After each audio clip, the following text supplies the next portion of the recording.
자, TAT 46회자 이론 문제 3번입니다. 자, 2021년 6월 1일 자기 주식 100주를 한 주당 액면가에 5,000원을 한 주당 8,000원에 현금 매입했대요.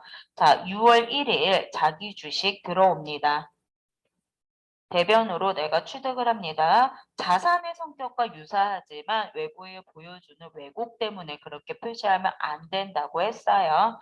그래서 80만 원 이렇게 차변으로 들어오고요. 대변에 현금 80만 원 지급을 했습니다. 그리고 이 100주 중에 이 100개 중에 6월 15일 날 자기 주식 중 30주를요. 한 주당 10,000원의 현금을 받고 처분을 했다라고 합니다. 위에 자기 주식 중 30주를 한 주당 10,000원의 현금을 받고 처분하였다. 이렇게 얘기를 하고 있는데요. 지금 그러면 이게 개당 얼마? 8만 원짜리였었잖아요. 8,000원짜리였었잖아요. 그게 30주가 나가는 겁니다. 개당 8,000원짜리가. 그러니까 총 얼마가 될까요? 24만 원. 예, 자기 주식 이게 24만 원이 사라지는데 나는요. 현금 얼마 받았죠? 30만 원. 30주 주당 10,000원에 받았다고요. 그러니까 나머지 6만 원은 뭐겠어요? 자기 주식 처분 이익이 됩니다. 그러면 이 자기주식 처분 이익은요. 지금 처분이라서 실현된 걸로 착각할 수 있는데 자기주식은 자본에 있는 내용을 처분한 거기 때문에 얘는요. 직접 판매됐다라는 내용보다는 주주들 간의 주식 거래에서 득을 본 자본 잉여금으로 분류를 합니다. 자본 잉여금으로 분류를 합니다. 자, 6월 30일 거래권 갑니다. 6월 30일 날요. 남아있는 70주 몰빵 다 팔아버린대요. 몰빵 다 팔아버려요. 그러면 얼마? 자기 주식 56만 원 다 처분해버리는 거예요. 지금 여기 있던 80만 원 여기서 팔려나갔고 나머지 여기서 다 팔려나가는 거죠. 자, 걔를요. 얼마? 7,000원에 팔아치운다고요. 7,000원에 팔아치웁니다. 자, 그러면 나한테 돈 얼마 들어옵니까? 현금 70주 7,000원, 49만 원 들어옵니다. 그래서 원래 차이가 얼마가 생기냐면 7만 원이 차이가 나요. 내가 자기 주식 처분하고 손해본 걸로. 근데 이미 자본 잉여금에 남아있는 자기 주식 처분 이익 얘를요. 먼저 끌어다가 분계에 반영을 해줍니다. 그래서 자기 주식 처분 이익 6만 원 먼저 처리해 주고요. 그 다음에 나머지 10,000원을 갖다가 자기 주식 처분 손실로 반영을 합니다. 왜냐하면 자기 주식 처분이익과 자기 주식 처분 손실은 이게 자본잉여금과 자본 조정 항목인데요. 둘이 함께 공존할 수 없기 때문에 그래요. 그래서 자기 주식 처분 이익을 대변에 반영해줬던 걸 차변으로 반영해서 없애주고 나머지 차이 부분만 자기 주식 처분 손실 자본 조정 항목으로 이렇게 반영해 주시면 완벽한 분계가 됩니다. 요게 몇 번? 네, 4번입니다. 이렇게 처리하시면 맞는 표현입니다. 자, 그 다음에 4번 거래 가도록 하겠습니다. 다음은 주 항공의 대손 관련 자료입니다.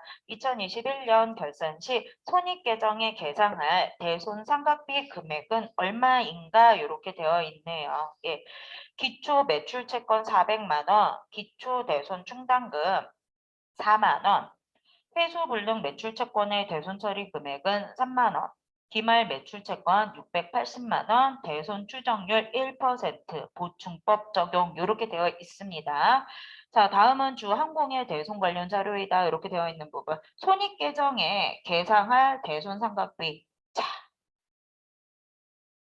자, 가볼게요. 기초 매출 채권. 이거 아까 풀이했던 거랑도 유사합니다. 지금 FAT 1급하고도 좀 유사한 문제인데요. 자, 한번 가볼까요? 기초 매출 채권. 제가 또 이렇게 해볼게요.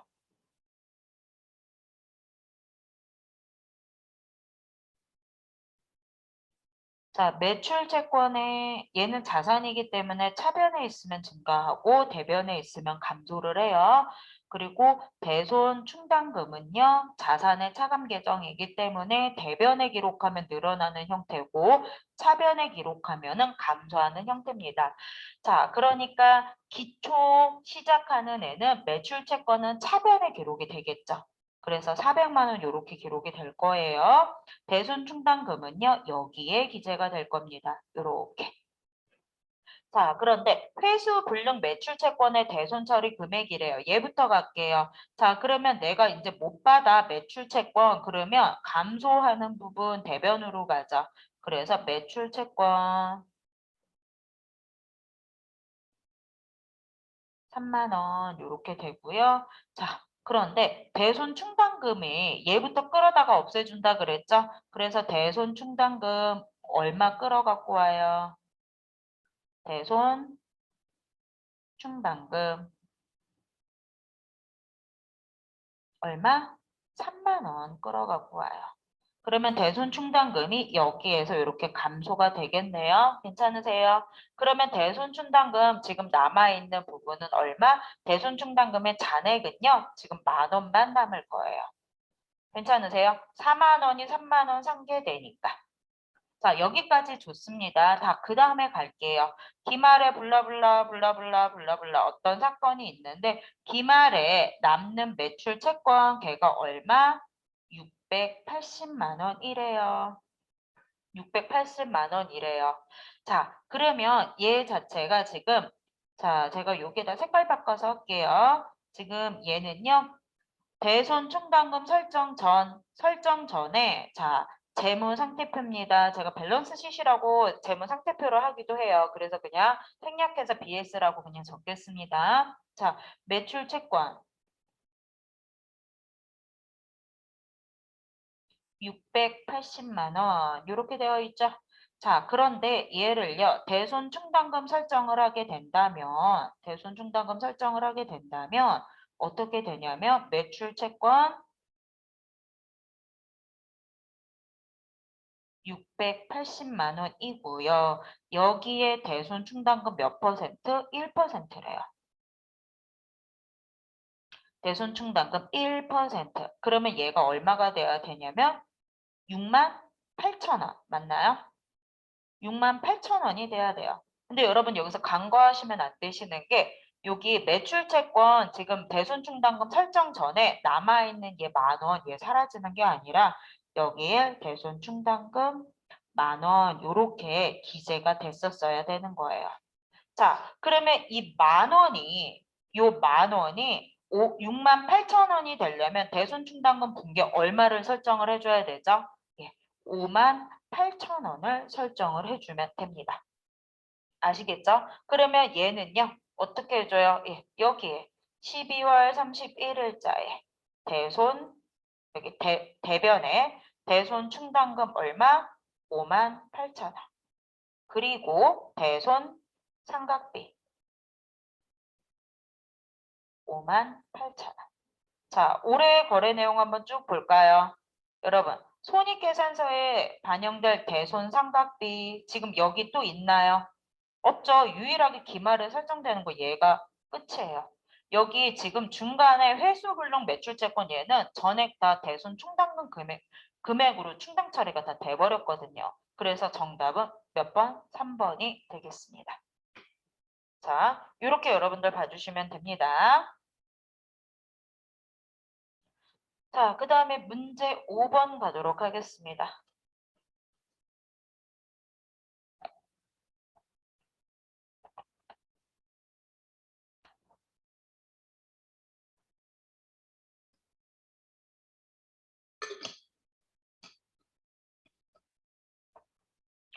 자, 다음은 주항공이 정부 보조금을 수령하여 취득한 건물 관련 자료이다. 2021년 기말 재무상태표에 계상될 건물의 장부 금액은 자, 가도록 하겠습니다. 2021년 1월 1일에 건물 취득을 했고요. 취득원가 1,000만 원, 정부 보조금 100만 원, 내용연수 10년, 잔존가액 0원, 정액 상각을 한다라고 합니다. 자, 가도록 할게요. 얘는 어떻게 처리를 해야 되는 아이냐면요.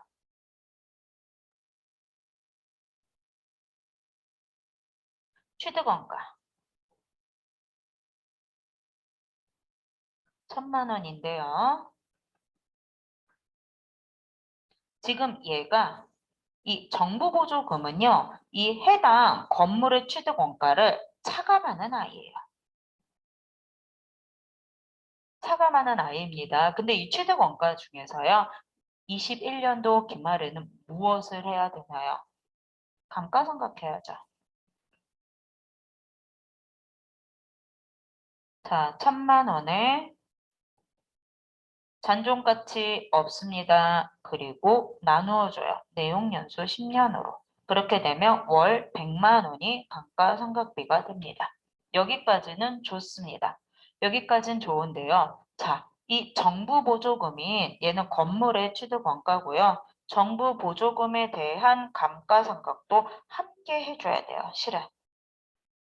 자, 정부 보조금은요. 이 1,000만 원 중에 지원을 해준 거죠. 그래서 원래 정부 보조금은 1,000만 원에 100만 원을 차감된 금액으로 갑니다. 아시겠죠? 자, 그래서 이 정부 보조금만큼 감가상각비 비용을요 제외시켜야 돼요.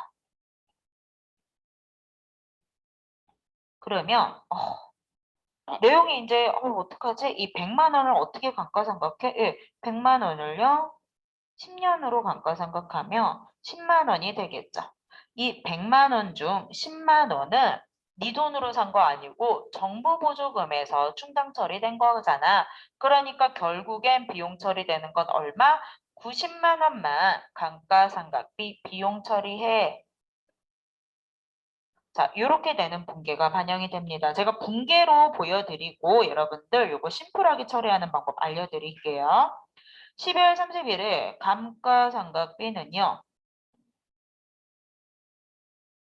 100만 원 그대로 반영이 되고 건물의 감가상각 누계액이 100만 원으로 반영이 됩니다. 하지만 자 똑같이 어떻게 되냐면 자 감가상각비 중 정부 보조금으로 돈 받아서 처리한 거는 올해는요 10만 원 상당 액이니까 자 얘는 바로 정부 보조금에서 처리된 거구나. 자 이렇게 처리하는 걸로 봅니다. 이렇게 돼서 분계 반영을 하면 되기는 하는데 여러분들 그렇게 굳이 할 필요가 없어요. 이 내용은 분계 내용을 물어보는 게 아니니까. 실은 실기에서는 이런 식으로의 분계 처리를 하라고 나오는데요. 자, 그러실 필요 없고요. 여러분들 그냥 심플하게 가서 보시면 돼요. 지금 보면 장부 금액만 얘기하고 있죠. 장부 금액만 얘기하고 있으면 이렇게 보시면 됩니다. 처음에 2021년 1월 1일 날 내가요. 건물 1,000만 원에 샀죠. 그리고 차감됩니다. 뭐예요? 정부 보조금. 얼마? 100만 원. 그쵸? 그러면 장부가액 얼마? 900만 원.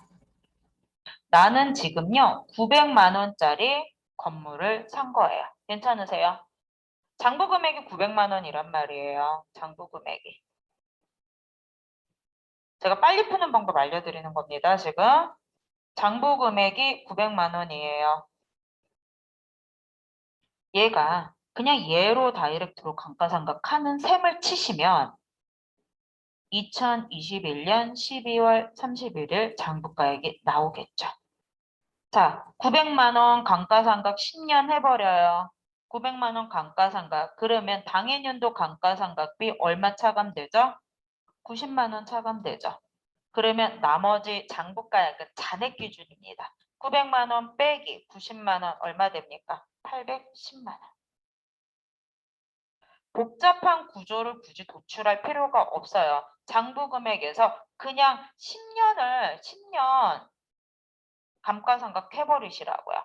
그러면 그냥 요게 잔액 기준으로만 돌아갑니다. 그래서 정답은 2번. 요렇게 도출해내시면은요 1분이 안 걸려요.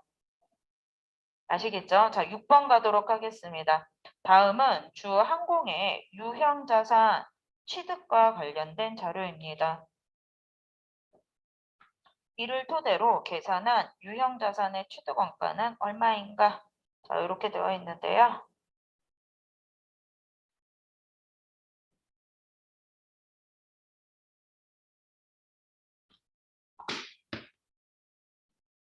자, 주항공은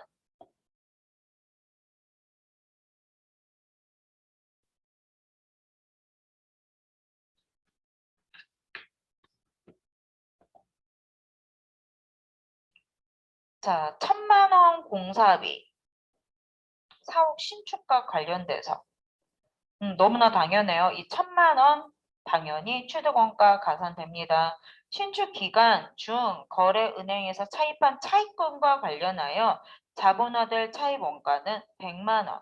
자, 여러분 자본화될 차입원가라고 겁나 친절하게 적어줬어요. 여러분 얘가 신축 기간 중에 차입한 이자 비용이에요.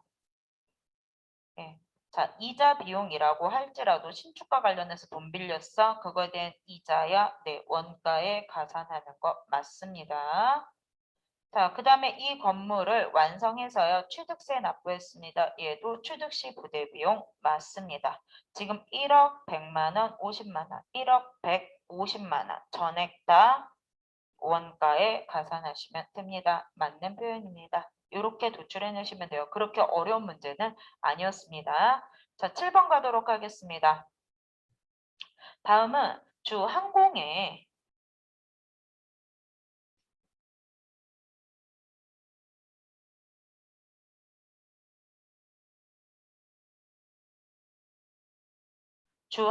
자동차 보험료와 관련해 수정 전 잔액 시산표의 일부이다. 자동차 보험료의 보험 기간이 2021년 6월 1일부터 2022년 5월 30일일 경우에 2021년 12월 30일을 결산일의 보험료에 대한 수정 공개로 옳은 것은 단 보험료는요 월할 계산을 가정을 한다라고 합니다.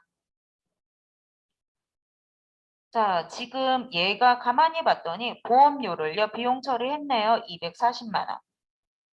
그런데 기간이 어떻게 됩니까? 2021년 6월 1일부터 2022년 5월 31일까지네요. 그러면 2021년도에 기간에 대해서 들어가야 되는 거는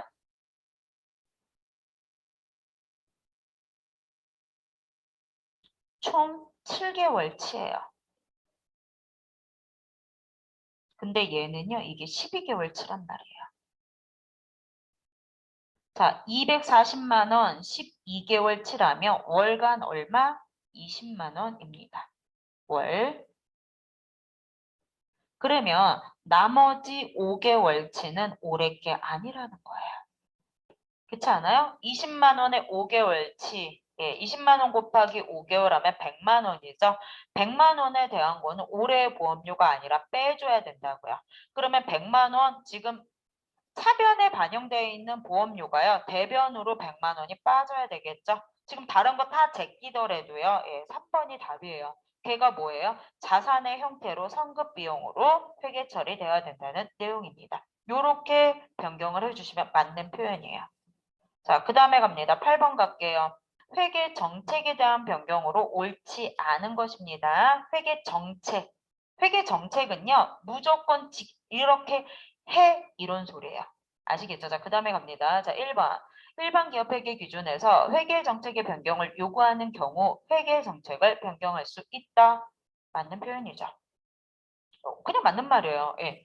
자, 그 다음에 2번. 회계 정책의 변경을 반영하는 재무제표가 거래, 기타 사건 또는 상황이 재무 상태, 재무 성과 또는 현금 흐름에 미치는 영향에 대하여 신뢰성 있고 더 목적 적합한 정보를 제공하는 경우 회계 정책을 변경할 수 있다.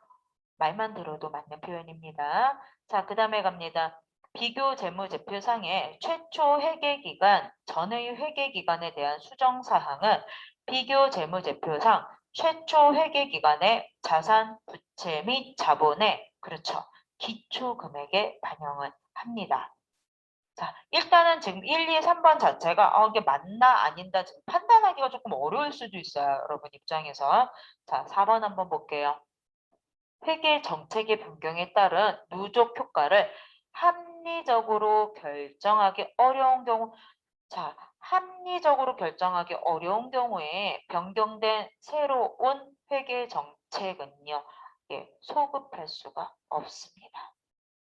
네, 이런 경우에는요, 소급해서 반영하지 못하고요, 예, 전진법을 써요. 이럴 때는 지금부터 바꿔 이렇게. 아시겠죠? 예, 4번이 틀렸습니다. 일단 합리적으로 누적 효과, 과거 거에 대한 그 누적적인 효과를 결정하기 어려워. 그런데 어떻게 소급을 한다고요? 완전 틀린 소리 하고 있는 거예요. 자, 그 다음에 9번 하도록 하겠습니다. 다음 중 부가가치 세법상 재화의 수입에 대한 설명으로 옳은 것은 이렇게 되어 있죠. 자, 사업자가 아닌 자가 수입하는 재화는 부가가치세 과세 대상의 거래가 아니다. 자, 틀렸죠. 사업 아닌 사람도, 예, 개인 사업자 전부 다라 그랬죠. 예, 부가가치세. 수입하는 재화는 몰빵 부가가치세 과세 대상 거래예요. 1번 틀렸습니다. 2번 갑니다.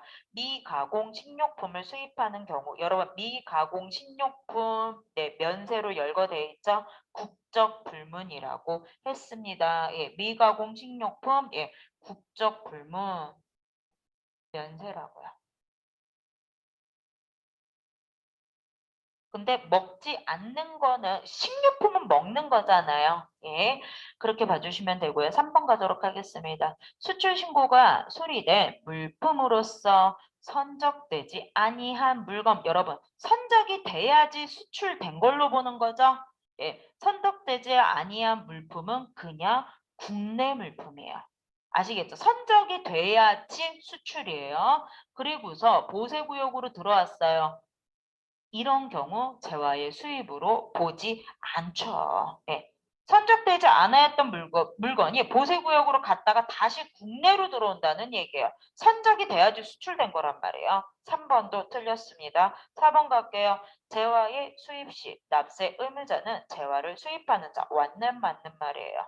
4번. 자, 10번 가도록 하겠습니다. 자, 10번 가도록 하겠습니다.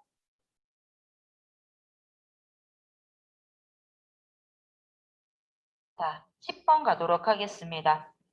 다음은요. 일반 과세인 주항공제조업의 2021년 제1기 부가가치세 확정 신고 기간의 내역입니다. 이 중 부가가치세 매출세액에서 공제 가능한 매입세액은 얼마인가? 단 세금계산서는 적법하게 수치하였고 매입세액을 공제받기 위한 절차 모두 이행하였다고 합니다. 자, 여기 가도록 할게요. 자, 매출 세액에서 공제 가능한 매입세액, 자, 뽑아볼게요. 자, 제품 제조용 기계장치 유지보수와 관련된 매입세, 이거는 매입세 공제 가능합니다. 자, 공장 부지 조성 관련 매입세, 얘는요, 토지 원가예요. 토지의 자본적 지출에 해당하기 때문에 얘는 매입세 공제가 불가능합니다. 자, 회사 광고 제작비 관련된 매입세, 예, 광고 제작비 관련된 매입세 공제 가능한 아이입니다.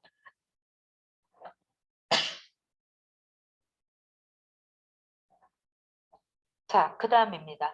거래처, 예, 우리 회사 아니에요. 거래처 체육대회 증정용 물품에 관련된 매입세. 거래처한테 얘는요, 접대한 걸로 봐요. 접대한 걸로 보기 때문에 얘는 접대비 예, 매입세 불공제 대상입니다. 그래서 매입세 공제 가능한 건 350만 원, 300만 원, 예, 650만 원이 되겠습니다.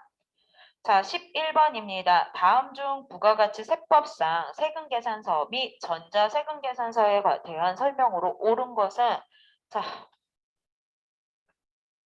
다음 중 부가가치 세법상 세금계산서 및 전자세금계산서에 대한 설명으로 옳은 것. 자, 1번 갑니다. 공급받는 자가 발급을 요구하더라도 소매업자는 세금계산서 발급할 수 있죠. 소매업은 줘라고 하면 발급해야 된다라고 했잖아요. 자, 그 다음에 내국 신용장에 의한 수출은 세금계산서 발급해야 되죠? 예, 뭡니까? 영세율 세금계산서. 예, 국내 거래이기 때문에 그랬어요. 예, 내국 신용장에 의한 거. 국내 수출. 얘는 뭘로 들어간다고요? 영세율 세금계산서 발급이라고요. 발급을 꼭 해야 되는 내용이었습니다. 2번이 정답입니다.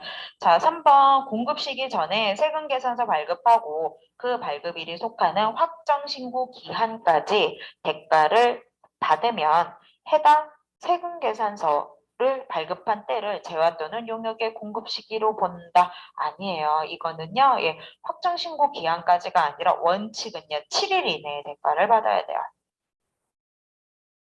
네, 7일 이내에 이게 원칙입니다. 7일 이내 돈 받아. 예.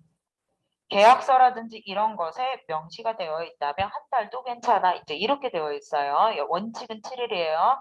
자, 4번 갑니다. 법인 사업자는 사업장별 공급가의 합계액이 3억 이하인 경우 전자세금 계산서 발급 의무가 면제된다. 법인이 아니고 얘는요. 개인 사업자예요. 법인은 전체가 전자세금 계산서 발급 의무가 있습니다. 자, 12번 갑니다. 요거는 여러분들 조금 어려우셨을 수 있을 것 같습니다.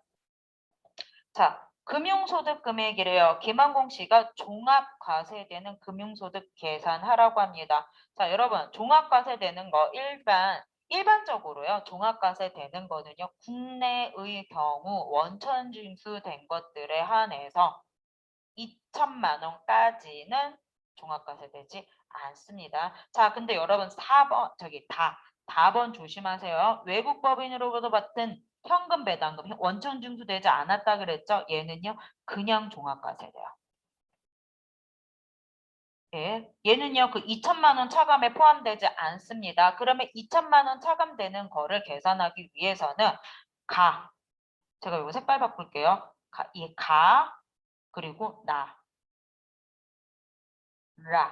얘를 다 합쳐서 2천만 원 차감한 거 나머지 그쵸 2천만 원까지는 비과세가 아니지 분리과세 종결. 예, 미쳤나 봐요. 예. 그래서 지금 500만 원, 800만 원, 1000만 원 더하니까 2,300만 원이죠. 총 얘가. 자, 요거 나라 더했더니 2,300만 원, 2천만 원까지는 분리과세 종결. 그쵸? 분리과세. 나머지 300만 원 종합과세. 누구랑 함께 요 400만 원과 얘가 함께 종합과세. 아시겠어요? 자, 종합과세 되는 금융소득을 계산하래요. 자,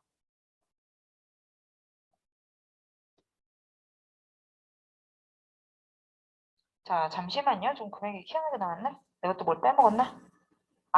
죄송해. 미쳤나 봐. 내가 지금 오늘 왜 이러지? 제정신이 아니네. 네, 여러분 요거 있죠? 직장 공제 초과 반환금 있잖아요. 직장 공제 초과 반환금. 여기는 맞아요. 얘는 직장 공제 초과 반환금이 계산 구조가 퇴직금하고 똑같아요. 실은. 예, 여기에다 합산하면 안 돼요. 지금 그러지 않아도 여러분도 헷갈리는데 제가 오늘 좀 미쳤나 봐요. 자, 요거 잠시만요. 자, 12번, 예, 금융소득 내역에 대한 내용입니다. 지금 여러분, 나하고 제가 다 같은 경우에 외국 법인으로부터 받은 현금, 배당금, 원천 징수되지 아니함, 이렇게 되어 있는 건 전액 종합과세 되는 애예요. 원천 징수되지 않았기 때문에 종합과세 대상으로 그냥 빼버립니다. 그런데 직장 공제 초과 반환금 얘는요, 성격이 약간 퇴직금의 성격하고 조금 비슷하게 계산을 해요. 퇴직금 성격으로 예, 유사하게 계산을 해요. 그래서 얘는요, 실은 지금 우리 금융소득 같은 경우에 2천만 원까지는 그냥 분리과세 되고 그 나머지 초과되는 거, 예, 그런 경우에만 종합과세 된다라고 배웠는데 거기 자체에서도 제외되는 무조건 분리과세 대상이에요. 얘가 무조건 분리과세 대상입니다. 많지는 않은데 그래요. 그러면 계산할 때 지금 어떻게 하셔야 되냐면 이렇게 들어가야 돼요. 지금 종합과세 되는 금융소득만 계산하라고 되어 있죠. 종합과세 하는 애. 그러면 지금 라는 제껴요. 라는 제끼고요. 그 다음에 라도 우선은 제낀 상태에서 요거 가와 라를 합치면 1,500만 원이죠. 그러면 얘는 지금 2천만 원이 안 돼요. 2천만 원 이하기 때문에 뭐예요? 전에 분리과세 됩니다.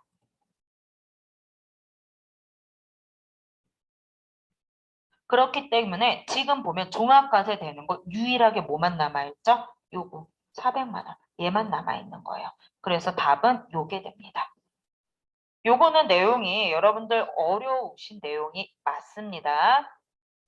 자, 그 다음에 13번 가도록 하겠습니다. 자, 소득세법상 연금소득에 대한 설명으로 옳지 않은 거래요. 실은 여러분들 여기서는 그냥 버리는 문제들이라고 보셔도 과언이 아니에요. 예, 연금에 대한 거는 내용이 어렵습니다. 자, 공적연금 관련 법에 따라 연금을 지급받기로 한때를 수입식으로 한다. 예, 맞습니다. 연금 지급받기로 한때, 이때가 바로 수입시기입니다. 예, 맞는 표현이고요. 자, 2번 공적연금만 있는 자가 다른 종합소득이 없는 경우에 예, 공적연금만 있는 자는요. 예, 연금 연말정산을 합니다. 연금소득 연말정산을 해요. 그렇기 때문에 굳이 다른 종합소득이 없는 경우이기 때문에 과세표정 확정신고 굳이 안 해도 돼요. 맞는 표현입니다. 자, 3번 산업재해보상보험법에 따른 각종 연금은요. 비과세요. 여러분 산업재해보상 뭐예요? 다쳐서 내가 지금 피해를 받는데 그걸로 인해서 보상받는 거는요. 전액 다 비과세요. 내 몸이 다쳐서 받는 거는 다 비과세라고 보시면 돼요. 아시겠죠? 피해 보상의 성격이기 때문에 그렇습니다. 맞는 표현입니다. 자, 공적연금 소득은 해당 과세 기간의 다음 연도 2월분 아니에요. 2월분은요. 다음 연도 2월분에 지급하는 거는 근로소득을 얘기하는 거고요. 얘는요. 1월에 합니다. 얘는 1월에 해요. 그래서 4번이 틀렸어요. 여러분 이거는 제가 말씀 안 드렸던 내용이기는 해요. 예. 자, 14번 갑니다. 다음은 주항공에 근무하는 거주자 김항공 씨의 2021년도 근로소득 연말정산 관련 자료입니다. 연말정산에 의한 소득세 환급세액은 얼마인가? 단 지방소득세는 고려하지 않는다고 합니다. 근로소득 5천만 원, 종합소득금액 3,500만 원, 네, 세액공제 77만 원, 연중에 60만 원을 근로소득세를 원천징수하였대요. 우와. 자, 가도록 할게요. 이거 손으로 계산하라는 거예요. 이거 내용도 이거 어렵게 나온 거 맞아요. 네. 자, 가보도록 하겠습니다. 근로소득금액에서 종합소득금액 빼면은요, 그 다음에 나오는 게 과세표준이에요. 자, 과세표준입니다. 자, 5천만 원에서 3,500을 뺍니다. 그러면 얼마? 1,500만 원이죠. 요게 과세표준이에요. 그런데 이 과세표준 예를 한번 볼까요? 1,200만 원까지는 6%. 지금 보면 이 1,500을요. 1,200까지는 몇 퍼센트?